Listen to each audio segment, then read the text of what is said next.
É bom estarmos aqui para louvarmos, para sermos edificados com a palavra do Senhor. Temos muito que aprender, temos muito que sermos uma bênção, sermos edificados para sermos abençoadores.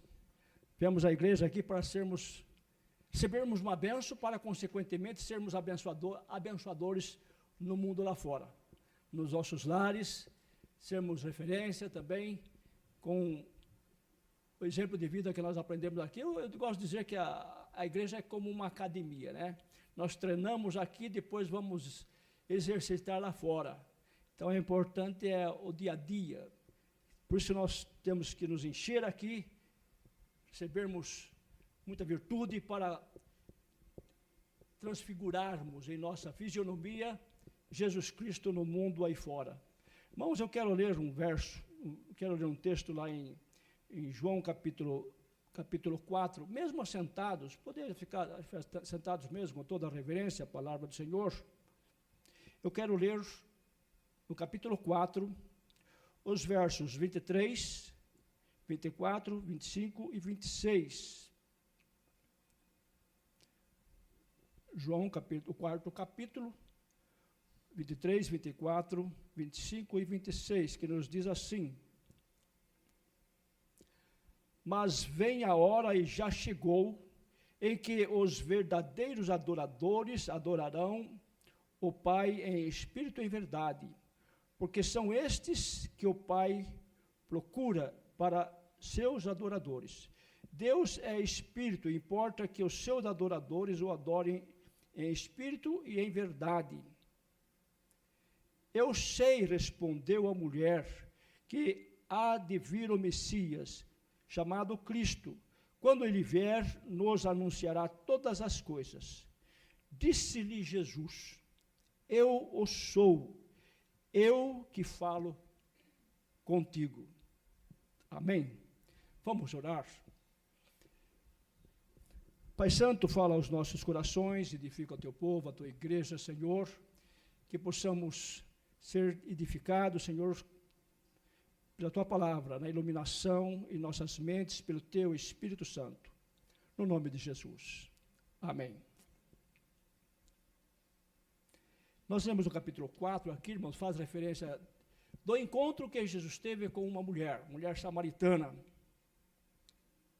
Eu não sei se foi proposital, podemos até acreditar que foi proposital. O autor, o evangelho aqui, colocar o capítulo 3, também um encontro. Capítulo 3 também um encontro de Jesus. Não que Jesus foi ao encontro, mas um homem, um personagem muito importante, chamado Nicodemos.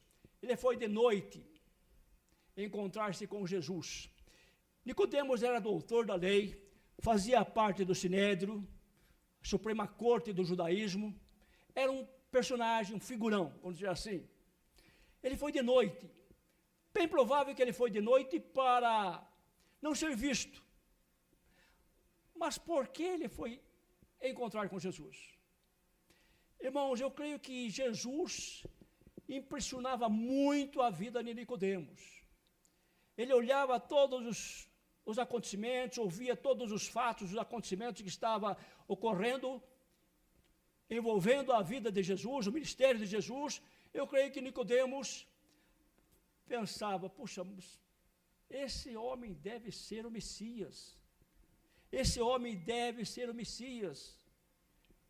Eu creio que naquela noite ele criou um pouco de coragem, um pouco de entusiasmo, e falou: eu vou ver se eu consigo interrogá-lo e tirar alguma coisa para que eu possa descobrir, porque tem tudo para ser Messias. Embora houvesse uma ou pequena ou grande interrogação,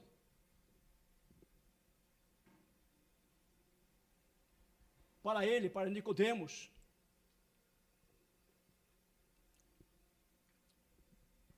quando eu lembrava que Jesus era galileu, era da cidade de Nazaré, embora não fosse. Jesus foi ganhou a naturalidade de nazareno, na cidade de Nazaré, porque ele foi criado lá. Nós sabemos que ele nasceu em Belém. Nasceu em Belém, um pouco abaixo, um pouco mais a sul de Jerusalém. Mas ele era conhecido como Galileu, Nazareno. Eu creio que essa foi uma estratégia de Deus. Uma grande estratégia de Deus, exatamente como a Bíblia fala, para pegar o povo judeu, o judeu de surpresa.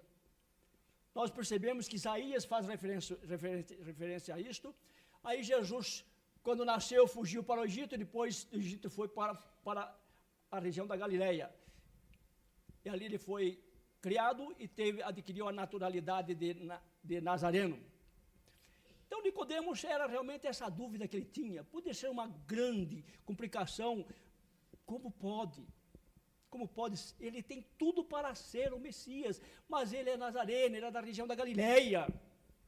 Havia essa grande interrogação, nós vemos lá no começo de João, quando o discípulo perguntou, nós encontramos o Messias, nós encontramos aquele que os profetas falam. Aí ele perguntou, mas pode vir alguma coisa boa da Galileia? Venha e vê. Aí Jesus fez um elogio para o discípulo, ele ficou encantado, olha, tu és o Messias. Irmãos, é algo impressionante essa mudança, essa mudança de Jesus, essa mudança da naturalidade de Jesus. Foi algo impressionante que Deus preparou, para que pudesse pegar o judeu, parece que de surpresa, para que eles quebrassem a orgulho, a vanglória de serem da região sul, da Judéia, capital Belém, capital Jerusalém. Mas Nicodemos foi interrogar Jesus. E na conversa ali, ele chegou e no diálogo, ele mesmo foi um pouco crítico com Jesus, cínico. Eu creio que ele esqueceu de fazer a pergunta fundamental. Foi envolvido na conversa quando Jesus fala, Nicodemos, você tem que nascer de novo. E aí ele falou, mas como posso eu nascer de novo, sendo um velho, sendo homem já adulto? Aí Jesus fala, você é um doutor da lei, não entende essas coisas? Aí Nicodemos, depois, nós vemos a conversa que Jesus teve, necessário você nascer de novo. Ele não fez a pergunta importante, fundamental.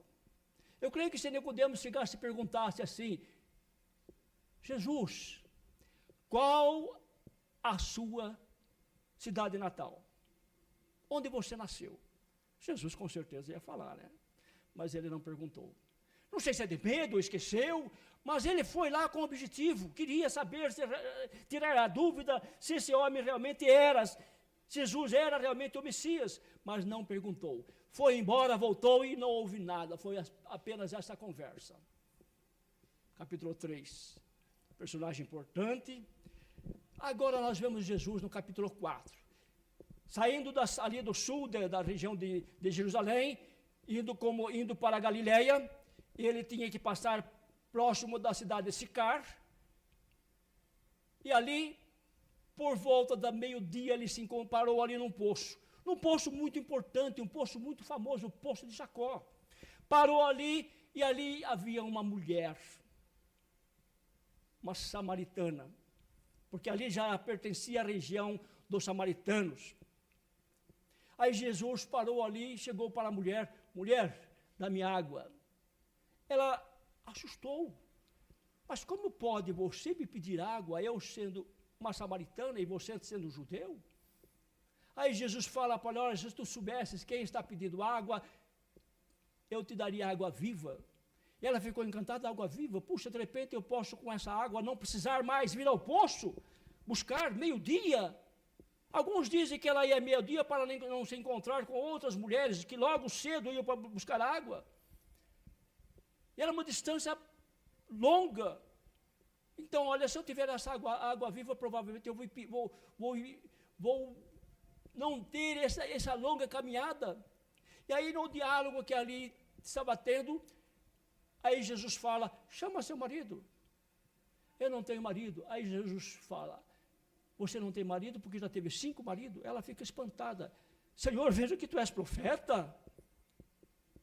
Aí quando ela viu que eu estava falando com o profeta, ela passou a interrogar: Senhor, Jesus, os nossos pais dizem que é neste monte o local onde adora a Deus. Vocês, judeus, dizem que é em Jerusalém. E Jesus disse assim: olha, não é nem neste monte e nem em Jerusalém. Não é neste monte. E também não é em Jerusalém o local onde se adora a Deus. A mulher falou: quando o Messias vier, ele vai nos esclarecer todas as coisas. Ela guardava o Messias, ela se considerava uma filha de Abraão. Como diz o nosso pai Jacó, deixou este poço. Então ela se identificava como uma filha de Abraão também. Mas embora ela tinha essa dúvida, é aqui ou é lá? É nesse monte ou é Jerusalém? Os nossos pais dizem que é neste monte, que o lugar adora a Deus. Mas os judeus dizem que é em Jerusalém, no templo. Ela estava em dúvida. E é como ela se encontrou com o profeta. Aí Jesus falou para ela: olha, chegou a hora. E agora neste momento, a partir de agora. Não é nem neste monte onde os seus pais dizem que é o local onde adora a Deus. E também não é lá em Jerusalém, no templo. Porque o Pai procura a verdadeiros adoradores que o adorem em espírito e em verdade. Irmãos, de repente nós percebemos que o diálogo não foi exatamente do capítulo 3º, foi um diálogo mais profundo em que Jesus falou, inclusive demonstrando o caráter de Deus para aquela mulher. O caráter de Deus, falando que o Pai está à procura de verdadeiros, de genuínos adoradores, que adorem em espírito e em verdade. Foi muito mais sério, muito mais profundo, um papo muito mais elevado, que não houve com aquele doutor da lei. Quem era aquela mulher? Uma samaritana, tão desprezada pelo judaísmo, pela região do sul da Judéia. E quando Jesus faz referência dos judeus, diversas vezes Jesus pegou o samaritano como exemplo. Eu gosto de imaginar aquele encontro, aquela parábola que Jesus falou do bom samaritano. Bom samaritano. Aí Jesus fala: certa feita, um homem estava indo pela estrada, aí foi assaltado, e os salteadores deixaram-o caído no chão, ensanguentado. Aí de repente passou um levita, participar do culto, da tribo de Levi, olhou, passou de largo. Aí de repente veio um sacerdote. Jesus pega 2 personagens do culto, do templo. Aí passou um sacerdote, olhou também, passou de largo. Aí vem um samaritano. Jesus estava provocando. E nesse diálogo que estava tendo com a mulher, falou: olha, eu estou aqui, mulher, para dizer que, olha, a diferença está se acabando. A exclusividade do judaísmo está se acabando. Eu estou incluindo todos. É como lá nós lemos em João capítulo 12, verso 32, quando Jesus fala, quando alguns gregos foram se encontrar com Jesus, quando alguns gregos procuraram falar com Jesus, ali no texto Jesus fala: olha, quando eu for levantado, eu atrairei todos a mim. Não está falando ali dos judeus, apenas dos judeus, mas estava incluindo toda a raça humana. Era o judaísmo da raça pura, era o mestiço samaritano, e eram os que não tinha nenhum sangue, nada de genealogia de Abraão, como somos nós, os gentios. Outro fato interessante que a Bíblia relata foi aquele encontro, foi aquele momento em que a mulher, com a filha possessa, não sabemos qual a idade, provavelmente adolescente, e Jesus chega, a mulher chega para ele, aquela mulher chega para Jesus: Senhor, cura minha filha. E vinha gritando, vinha atormentando aos discípulos, falaram: despede essa mulher, despede essa mulher, Senhor. Aí Jesus vira para aquela mulher e fala assim: mulher, eu não posso lançar os pães dos filhos aos cachorrinhos.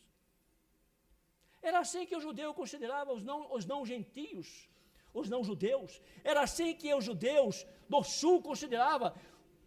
Os samaritanos eram eram mestiços, mas os gentios eram um cachorro. Jesus falou dessa forma. Aquela mulher era sírio-fenícia. Não era muito menos judia e muito menos samaritana. Aí aquela mulher: Senhor, mas os cachorrinhos também comem da migalha que cai da mesa dos seus senhores. Jesus ficou impactado com essa grande tua fala: mulher, vai em paz, porque tua filha foi curada, está curada. E Jesus, irmão, até a sua morte, ele tinha que ter um diálogo de judeu, mas mostrando para os seus discípulos que, olha, vai acabar. Esse privilégio, esse preconceito, me tenho por pai Abraão, como o próprio João Batista disse, você se gaba, você se exalta, dizendo que temos por pai Abraão, mas Deus pode ressuscitar, Deus pode suscitar destas pedras filhos a Abraão. Estava acontecendo algo estranho, algo fenomenal. Deus estava em Cristo falando: olha, a porta vai se abrir para todo mundo. Para todo mundo, toda a humanidade irá conhecer que Jesus Cristo é o Senhor. Mas o encontro fenomenal foi ali com aquela mulher. A mulher ficou encantada. Aí ela falou: olha, a minha dúvida é esta, se é neste monte que nossos pais têm por tradição, ou é em Jerusalém? Jerusalém tem o templo. Não é nem aqui e nem lá. Mas o Pai procura a verdadeiros adoradores que adoram ao Pai em espírito e em verdade. A mulher, tipo assim, fala: pode ser que a gente um dia chegue a essa conclusão. Quando o Messias vier, ele vai nos esclarecer todas essas coisas. Aí aconteceu aquilo que Nicodemos não ouviu. Aí aconteceu aquilo que Nicodemos não teve o grande privilégio de presenciar, de ouvir. Aí Jesus chega para a mulher e fala: mulher, sou eu que falo contigo. Eu sou o Messias. Irmãos, é fantástico, é impressionante. Jesus chega para aquela mulher, uma mulher considerada não muito boa de fama, mas ali ela ouviu do próprio Jesus: eu estou falando contigo. Mulher, eu estou falando contigo, eu sou o Messias. Ela ficou encantada, não acredito. Podemos imaginar a alegria daquela mulher. Quanta alegria, ela ficou tão encantada, e nesse momento os discípulos chegaram e ela saiu correndo. Saiu correndo e foi para a sua cidade, empolgada ali com grande alegria, e falando: eu encontrei um homem que provavelmente, quase certeza que ele é o Messias, porque ele falou da minha vida particular, ele revelou particularidades da minha vida, ele tem tudo para ser o Messias. Aí as pessoas também, ouvindo ali a palavra daquela mulher, empolgados também foram até lá onde Jesus estava: Senhor, fica conosco. E houve ali em Sicar um grande despertamento, porque Jesus ficou 3 dias ali, e muitos samaritanos creram em Jesus. Enquanto os judeus do sul da Judéia queriam perseguir Jesus, os samaritanos estavam abraçando Jesus. A região da Galiléia estava abraçando Jesus, estava recebendo Jesus. Os 5 capítulos de João, capítulo 13, 14, 15, 16, 17.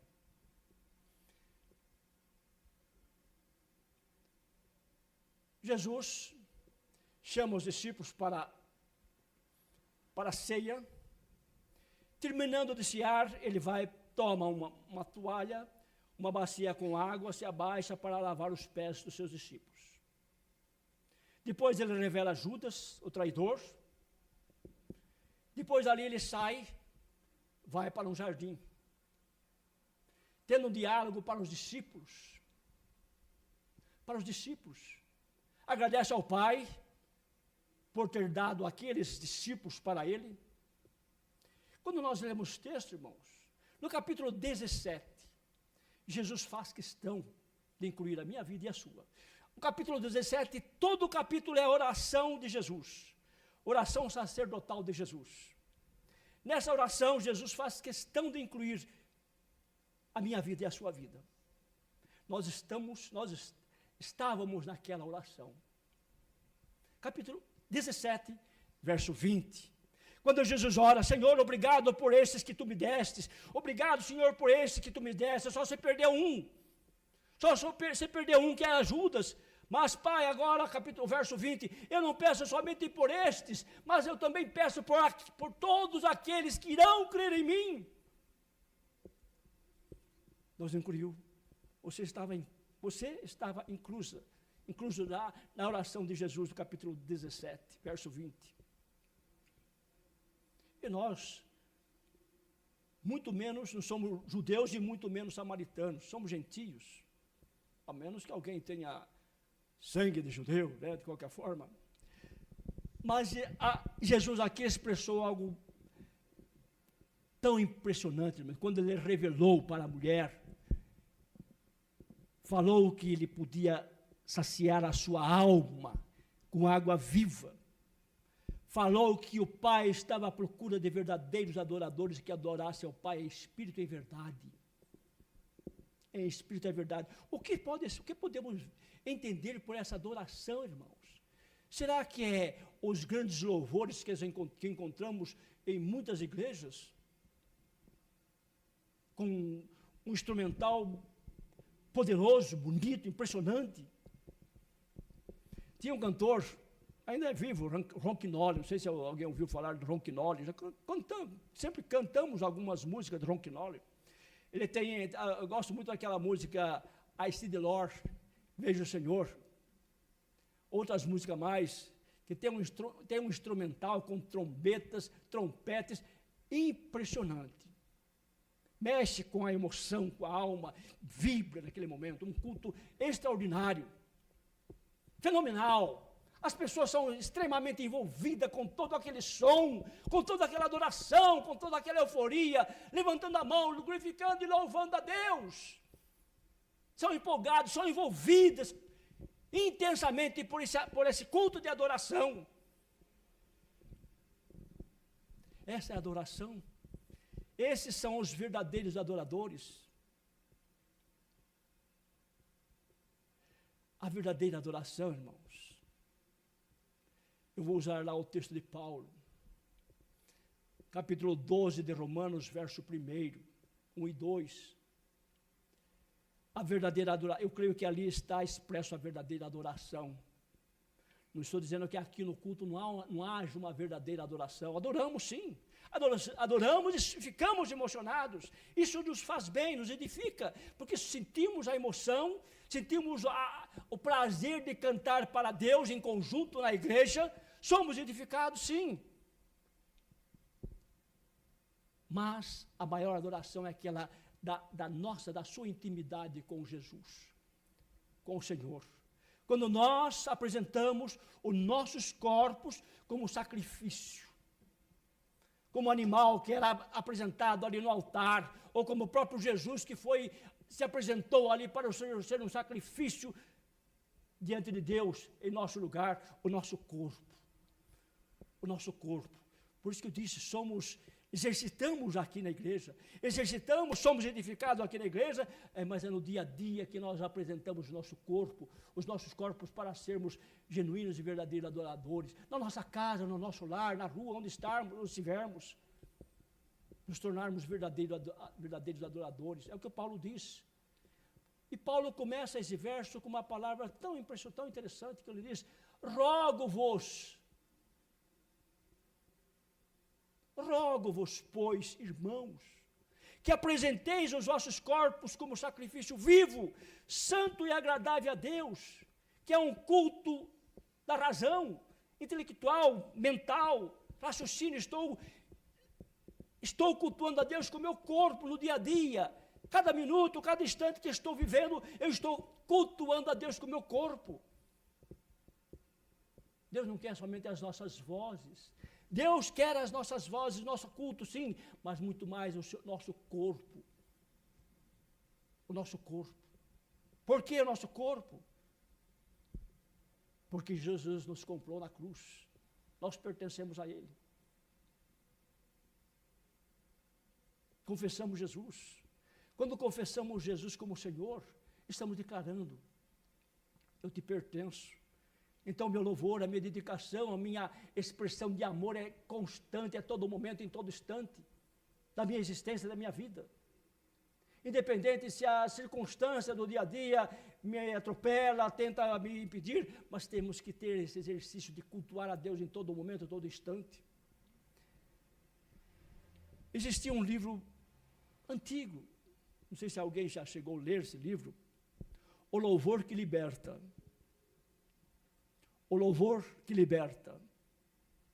O livro, umas 80 páginas, falava de um oficial do exército que ele dedicou a vida para adorar a Deus em todo instante. Fazer da sua vida um momento de adoração em todo momento. Diante das dificuldades, diante das circunstâncias que não estavam favorecidas, mas ele se dedicou a adorar a Deus, diante de todos os desafios. De repente se percebeu que as circunstâncias mais difíceis eram superadas quando se adora a Deus. É o nosso objetivo. Viemos aqui da igreja, cultuamos, cantamos, exercitamos em conjunto, edificamos uns aos outros e agora vamos lá fora para continuarmos cultuando a Deus. Continuarmos cultuando a Deus e dizendo que temos um Deus todo-poderoso, um Deus grande de amor, um Deus impressionante.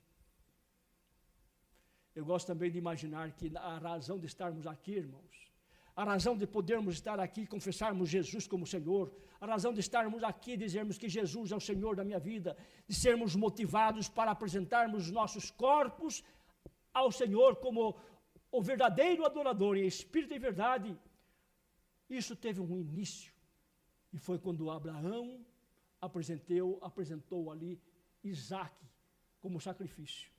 Foi naquele ato ousado de fé de Abraão que nós fomos inclusos, porque Deus disse: em ti, Abraão, serão abençoadas todas as famílias da terra. Nós estávamos inclusos ali, estávamos inclusos também na oração de Jesus. Somos privilegiados. Somos privilegiados para adorar ao Senhor e levarmos também outras pessoas a descobrirem que o louvor, que o culto a Deus, que a adoração nos faz bem, sara o nosso corpo, faz bem, trata a nossa alma, trata as nossas depressões, as nossas negatividades, nos eleva porque estamos cultuando um Deus todo-poderoso, um Deus alto, grande, tremendo, todo poder pertence a Ele. Estamos cultuando a esse Deus. Nós somos insignificantes, somos nada, somos pó. Mas Deus quer ser adorado por nós. Deus quer receber o nosso culto. O Deus tremendo que a Bíblia apresenta, o Deus que arrasou com a nação poderosa como o Egito, ou outras nações como Babilônia, um Deus tremendo, Deus que é impossível fazermos a dimensão do seu tamanho, da sua grandeza, receber o meu culto, receber a minha adoração, é a revelação que Jesus fez para a mulher. O Pai procura a verdadeiros adoradores, cantando aqui na igreja e louvando lá fora, exercitando aqui e no dia a dia, louvando a Deus todo momento. Porque Deus, irmãos, favorece muitas coisas para nós. As mínimas coisas, nós percebemos que somos abençoados e somos protegidos, e Deus nos ajuda nos momentos mais difíceis, e muitas vezes nós nem percebemos. Não percebemos, e Deus está cuidando de nós, quando dedicamos a nossa vida para cultuar e apresentamos nosso corpo. Rogo-vos, pois, irmãos. É um rogo. Por que é um rogo? Por que é um rogo? Porque temos o conflito de vivermos num mundo em que somos atraídos para não cultuar a Deus. Para não cultuar a Deus, cultuarmos outras coisas, o dinheiro, os bens materiais, nos apegarmos aos bens materiais, que ficam tudo aí. Podemos ter muitos bens, mas é momentâneo. E Deus nos abençoa, irmãos. Deus nos abençoa. Quer um verso mais profundo e mais rico, um verso tão impressionante como os Salmos, como o verso 4 dos Salmos 37. Alguém se lembra? Quarto verso, Salmos 37. Agrada-te do Senhor, agrada-te do Senhor, e Ele satisfará o desejo do teu coração. Que verso impressionante. Faça do Senhor a tua alegria, faça do Senhor a tua satisfação de viver. Faça do Senhor o encontro mais importante, como teve a mulher. Faça do Senhor a razão da sua existência. Cada segundo, cada minuto. Jesus é a razão da minha existência, da minha felicidade, do meu prazer, da satisfação de estar vivo. Diante dessa situação vem a promessa impressionante: olha, eu vou suprir todas as suas necessidades. Agrada-te do Senhor. E Ele, o Deus Todo-Poderoso, o Deus Todo-Poderoso, satisfará o desejo do seu coração, do nosso coração.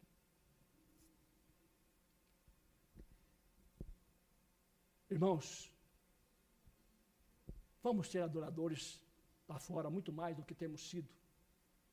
Acordar de manhã, Deus, parece que o dia não demonstra ser tão bom, mas não importa. Louvado seja teu nome. As nuvens negras, o tempo está feio, os desafios, mas louvado seja teu nome, porque tu és o Deus Todo-Poderoso. Não importa. Dói aqui, a coluna dói aqui, não consigo. Não importa, Senhor. O importante é que tu és o Deus Todo-Poderoso e tu és o meu Senhor. Tu és o meu Senhor. Porque eu fui comprado com preço de sangue. Fomos comprados não com preço de ouro ou prata, mas pelo precioso sangue de Jesus Cristo. Declare em todo momento isto. Levante. Tu és o Senhor da minha vida.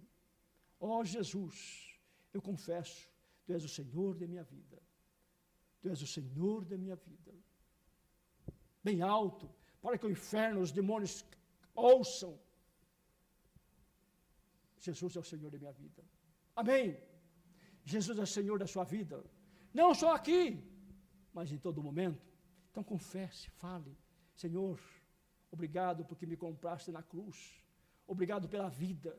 Obrigado pelo prazer de ter um Deus Todo-Poderoso como o Senhor da minha vida. Amém, irmãos? Baixe sua cabeça, vamos orar.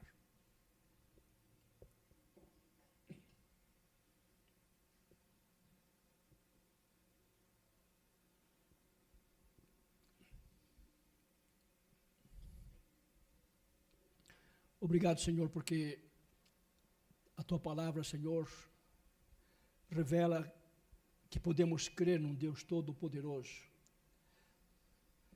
A Tua palavra, Senhor, nos mostra, Senhor, que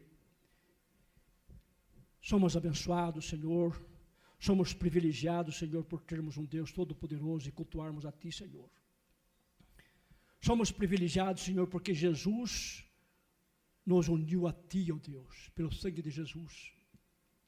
E diante disso, Senhor, Tu, Senhor, tem prazer, tem satisfação na nossa adoração, no nosso culto, Senhor, na nossa sujeição, na nossa confissão. Ó Deus, não queremos ceder ao pecado, Senhor, mas queremos apresentar o nosso corpo, Senhor, a Ti em todo instante, em todo momento, ó Deus, porque nós só temos a ganhar, Senhor. Só temos a ganhar, ó Deus. Abençoa o Teu povo aqui, Senhor. Abençoa os Teus servos, Senhor. tua serva, Senhor, comprada com teu sangue, que sejam abençoados, Senhor, e consequentemente abençoadores, Senhor, nos seus lares, nos seus vizinhos, Senhor, na sua rua onde viver, Senhor, possam demonstrar que são realmente cultuadores, são adoradores de um Deus Todo-Poderoso, por intermédio de Jesus Cristo, nosso Senhor. Obrigado, Senhor, por Jesus, obrigado pelo sangue da cruz que nos formou, nos fez novas criaturas. Oh Deus, nos leve em paz, nos dê a tua paz, e que possamos, numa semana que inicia, Senhor, iniciarmos empolgado, animado, para sermos, Senhor, adoradores, mais do que nós temos sido, Senhor. Porque com certeza, Senhor, nós não expressaremos todo o louvor, toda a adoração que Tu mereces. Para a honra, para a glória do Teu nome, Tu que é o Deus Todo-Poderoso, o Deus Santo, bendito e eterno, em nome de Jesus. Amém. Amém. Deus abençoe, irmãos. Obrigado pelo conselho, obrigado pelo convite do pastor Augusto. Deus abençoe. Amém.